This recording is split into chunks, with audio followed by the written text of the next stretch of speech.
Welcome welcome welcome दोस्तों, फिर से स्वागत है आपका आसानenglish.com में। और आज हम ग्रामर के गुलदस्ते में सीखेंगे प्रोनाउंस के बारे में। जी हाँ दोस्तों, प्रोनाउंस के बारे में सीखेंगे।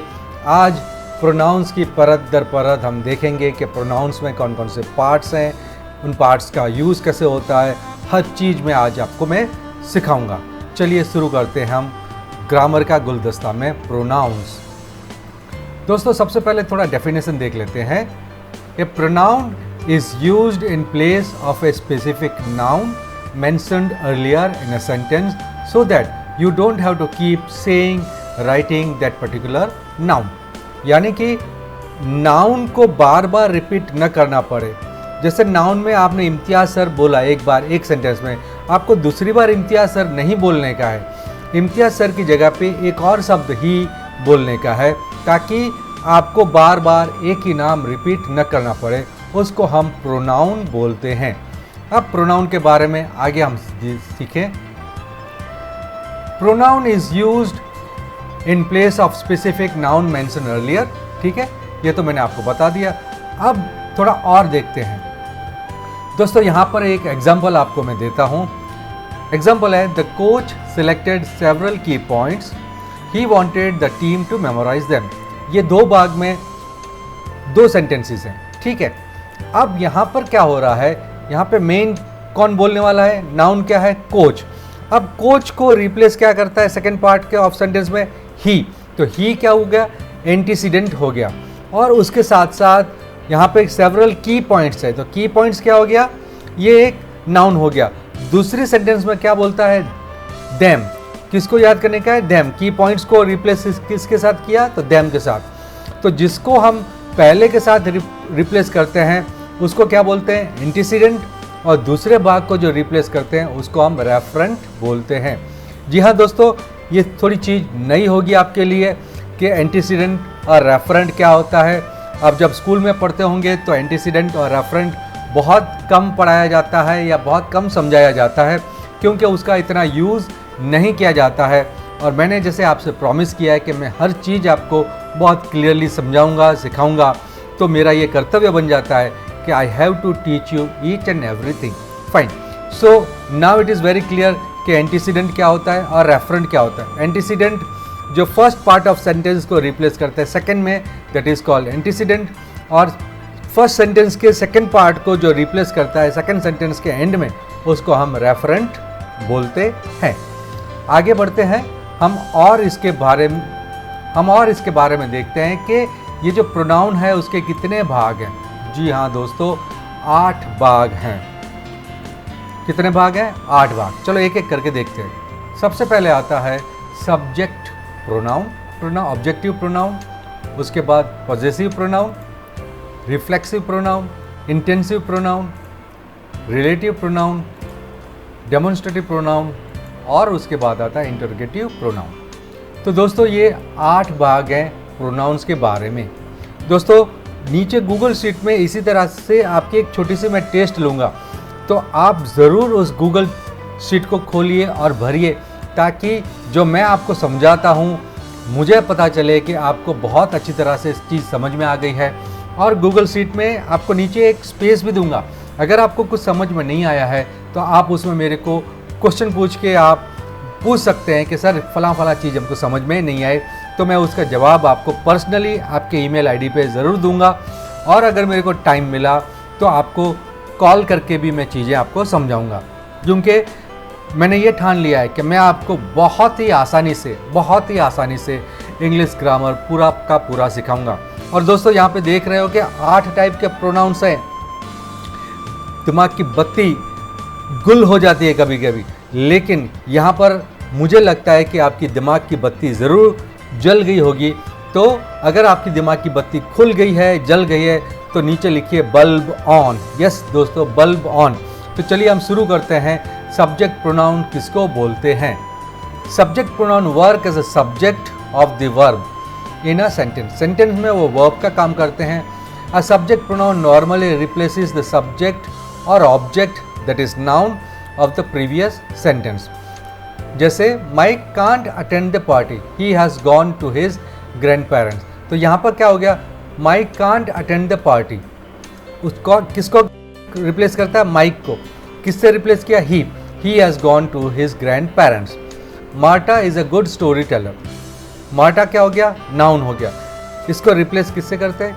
सी told A ghost story that scared everyone. तो मार्टा को हमने रिप्लेस किया शी से। तो जब हम नाउन को रिप्लेस करते हैं तो उसको हम क्या बोलते हैं? सब्जेक्ट प्रोनाउन बोलते हैं। मतलब जो सब्जेक्ट होता है, सब्जेक्ट कौन होता है? बोलने वाला व्यक्ति।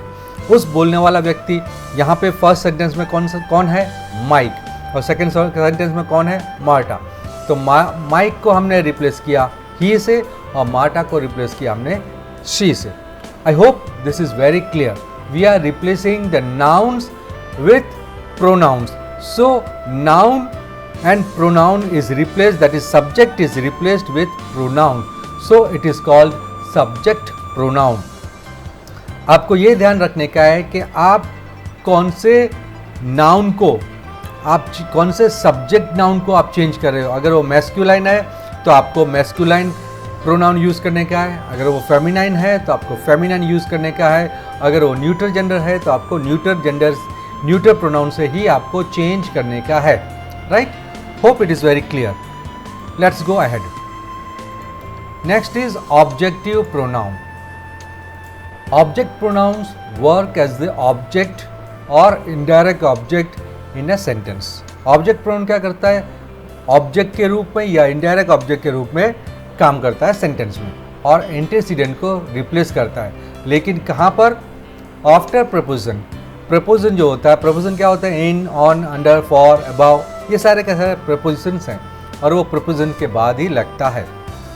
जैसे इस एग्जांपल में I will give you a present on your birthday, एक पार्ट हो गया सेंटेंस का। I have a great idea, किसके लिए? For you. तो फॉर क्या हो गया? यहाँ पे प्रपोजिशन है और एंटीसीडेंट कौन सा हो गया? योर का यू हो गया। योर बर्थडे, तो योर की जगह पे फॉर यू कर दिया हमने। Tell her that you will take the job. Tell her that, उसे बता दो कि तुम उसका जॉब कर लोगे, उसका कार्य कर लोगे। तो यहाँ पर हम देखते हैं कि ऑब्जेक्ट प्रोनाउन जो है ऑब्जेक्ट का रूप ले लेता है और वो हमेशा प्रपोजिशन के बाद में ही आता है। Possessive pronoun replaces the nouns of the possessive adjective. Possessive pronoun जो होते हैं वो पॉजेसिव एडजेक्टिव्स को रिप्लेस करते हैं। किससे रिप्लेस करते हैं? Mine, ours, yours, hers, his, its, theirs. तो ये सारे के सारे जो पॉजेसिव एडजेक्टिव्स होते हैं उसको रिप्लेस करते हैं पॉजेसिव प्रोनाउन से। जैसे I thought my bag was lost but the one कैसरिक फाउंड वॉज माइन। माई को रिप्लेस किससे किया हमने? माइन से। तो ऐसे वर्ड्स को जो हम चेंज करते हैं तो उसको हम पॉजेसिव प्रोनाउंस बोलते हैं।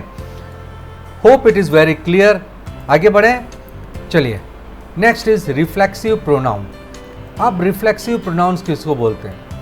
Reflexive pronoun redirects a sentence or a clause back to the subject. Reflexive pronoun जो होता है सेंटेंस को रिडायरेक्ट करता है या क्लॉज को रिडायरेक्ट करता है कहाँ पर? सब्जेक्ट की ओर, which is also the direct object of the sentence, जो सेंटेंस का ऑब्जेक्ट के रूप में भी काम करता है। A reflexive pronoun comes when the subject performs its action upon itself. Reflexive pronoun कब आता है? जब जो एक्शन है वो अपने आप में बोलता है। itself is a reflexive pronoun। जैसे itself, myself, ourself, yourself, ये सारे के सारे जब सेल्फ लगता है तो उसको हम रिफ्लेक्सिव प्रोनाउन बोलते हैं। Example, since she is her own boss she gave herself a raise। क्योंकि वो खुद अपनी ही बॉस है इसीलिए उसने अपनी खुद की पगार बढ़ाई। तो हर का हो गया हर सेल्फ, इसी तरह से शी का हो गया भी हर सेल्फ। तो ये भी रिफ्लेक्सिव प्रोनाउन है। अब सी का हर सेल्फ, यू का योर सेल्फ, माई का माई सेल्फ या माइन कैसे होता है वो आने वाले वीडियोस में मैं आपको ज़रूर बताऊंगा। दोस्तों, यहाँ तक अगर वीडियो आपको समझ में आया और आपके दिमाग की बत्ती जल गई तो आप प्लीज़ राइट बल्ब ऑन और थंब का निशान ज़रूर दें। आगे बढ़ते हैं हम हमारे अगले पड़ाव की ओर, दैट इज़ इंटेंसिव प्रोनाउन। अब इंटेंसिव प्रोनाउन क्या है? Intensive pronouns add emphasis or importance but do not act as the object of the sentence. They can appear right after the subject. Intensive pronoun क्या होता है कि कोई शब्द होता है, कोई सेंटेंस होता है, उसको जोर उसके ऊपर देते हैं, उसके ऊपर वजन देते हैं कि हाँ भाई यही है। इस टाइप के जो प्रोनाउंस को हम यूज़ करते हैं तो उसको हम इंटेंसिव प्रोनाउंस बोलते हैं। दे can appear right after the subject, subject के तुरंत बाद उसको लगाया जाता है। जैसे आई विल डू इट, मैं कर लूँगा। कैसे? माई सेल्फ, मैं अपने आप से कर लूँगा, तुम चिंता मत करो। तो यहाँ पे माई सेल्फ क्या हो गया? Intensive pronoun. रिफ्लेक्सिव प्रोनाउन भी होता है और इंटेंसिव प्रोनाउन भी होता है। I myself saw the missing boat into the harbour, मैंने अपनी आंखों से देखा कि एक नाव गुम हो गई। अब यहाँ पे माई सेल्फ, आई क्या हो गया? सब्जेक्ट। सब्जेक्ट के तुरंत बाद हमने क्या किया? माई सेल्फ लगा दिया। तो तुरंत बाद माई सेल्फ लगाने से ये इंटेंसिव प्रोनाउन हो जाता है। I hope it's very clear. चलिए आगे बढ़ते हैं। Next is relative pronouns. Relative pronouns introduce the relative clause. Relative pronoun relative clause के बारे में बताते हैं। They are use to make clear what is being talked about in a sentence. Sentence में किसके बारे में क्या बात की जाती है उसको हम रिलेटिव प्रोनाउन बोलते हैं। They describe something more about subject और द ऑब्जेक्ट। वो सब्जेक्ट के बारे में या ऑब्जेक्ट के बारे में कुछ ज़्यादा ही बताते हैं तो उसको हम रिलेटिव प्रोनाउन बोलते हैं। जैसे the car that was stolen was the one they loved most. The car was stolen, car चोरी हो गई। कौन सी कार? जिसको वो ज़्यादा पसंद करते थे। तो यहाँ पर कौन सी कार? जिसको वो, that was one they loved most. तो वन दे लव्ड मोस्ट ये क्या हो गया? ये एक पार्ट ऑफ सेंटेंस हो गया जिसको हम एम्फेसाइज करते हैं, जो रिलेट करता है। कौन सी कार चोरी हो गई? वो कार जिसको वो ज़्यादा प्यार करते थे। तो ऐसे जो प्रोनाउंस होते हैं उसको हम रिलेटिव प्रोनाउन बोलते हैं। The person who loves nature is a good person. अगर मैं यही बोलूँ the person is a good person, कौन सा? तो जो पर्सन जो नेचर को, कुदरत को ज़्यादा प्यार करता है वो अच्छा व्यक्ति कहा जाता है। तो इस तरह से इसको हम रिलेटिव, हु है, हु लग गया, दैट लग गया, तो ये सारे के सारे रिलेटिव प्रोनाउंस हैं। नेक्स्ट आता है demonstrative pronoun. Demonstrative pronouns normally indicate the closeness और the distance from the speaker. Speaker जो बोलने वाला है वो वस्तु से कितना दूर है या कितना नज़दीक है, उसके लिए हम डेमोन्स्ट्रेटिव प्रोनाउन का यूज़ करते हैं। और जनरली डेमोन्स्ट्रेटिव प्रोनाउन को ढूंढना बहुत ईजी होता है। अगर सेंटेंस में दिस, दैट, दोज वर्ड्स आते हैं बरोबर, तो ये डेमोन्स्ट्रेटिव प्रोनाउन कहलाए जाते हैं। They also work as demonstrative adjectives when they modify noun. जब नाउन को मॉडिफाई करते हैं, अब ये मॉडिफाई क्या होता है वो सारी की सारी चीज़ें मैं आपको आने वाले वीडियोस में एक एक करके मैं आपको समझाऊंगा। फिलहाल आप इतना ही समझो कि ये इसका डेफिनेशन है। अब एग्जांपल देखते हैं। That is a long way to go, तो दैट लग गया तो ये क्या हो गया? डेमोन्स्ट्रेटिव प्रोनाउन हो गया। This is my car, this आ गया तो ये डेमोन्स्ट्रेटिव प्रोनाउन हो गया। तो दोस्तों यहाँ तक आपको अच्छी तरह से समझ में आया होगा कि डेमोन्स्ट्रेटिव प्रोनाउन किसको बोलते हैं। अब दोस्तों आता है लास्ट हमारा इंटरोगेटिव प्रोनाउंस। चलिए तो इंटरोगेटिव प्रोनाउंस के बारे में देखते हैं, सीखते हैं। Interrogative pronouns produce questions. Interrogative pronouns क्या करते हैं? क्वेश्चंस को क्रिएट करते हैं। क्वेश्चन किससे शुरू होते हैं? What, which, who, whom and whose. ये सारे के सारे जो क्वेश्चन शब्द हैं वो इंटरोगेटिव प्रोनाउंस के रूप में समझे जाते हैं। So what was the name of your dog, which is your favourite movie. तो इस तरह से हमारे ये इंटरोगेटिव प्रोनाउंस बनते हैं। तो दोस्तों उम्मीद है आपको बहुत अच्छी तरह से ये प्रोनाउंस के बारे में समझ में आ गया होगा।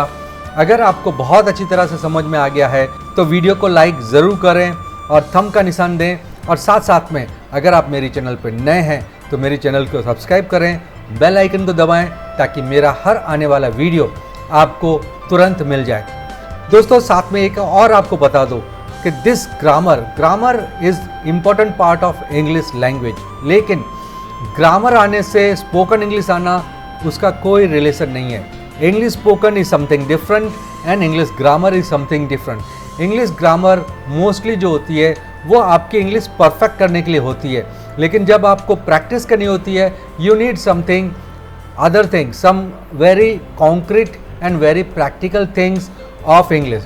So I have developed special spoken English courses जो उन लोगों के लिए काम आते हैं जो इंग्लिश मीडियम से नहीं हैं, हिंदी मीडियम, गुजराती मीडियम या अन्य मीडियम से पढ़े हुए हैं और उनको इंग्लिश बोलने में काफ़ी दिक्कत होती है। उनको ग्रामर तो बहुत अच्छी तरह से आ जाता है, ग्रामर परफेक्ट भी हो जाता है उनका, लेकिन फिर भी वो इंग्लिश बोल नहीं पाते हैं। तो दोस्तों, मैंने ऐसे लोगों के लिए एक स्पोकन इंग्लिश का कोर्स डेवलप किया है। 2 कोर्सेज हैं मेरे, एक है बेसिक कोर्स और दूसरा इंटरमीडिएट कोर्स, जिसको मैं बोलता हूँ डिप्लोमा इन स्पोकन इंग्लिश। तो आप चाहें तो उन कोर्सेज को ज्वाइन कर सकते हैं, नीचे लिंक दी हुई है। और अगर आज आप ज्वाइन करेंगे तो यहाँ पे एक नीचे कोड दिया हुआ है, उस कोड को आप लिखेंगे तो यू विल गेट 50% ऑफ। जी हाँ दोस्तों, 50% of on the course. Thank you very much. मिलते हैं हम हमारे अगले वीडियो में, तब तक के लिए please practice, please practice. Thank you.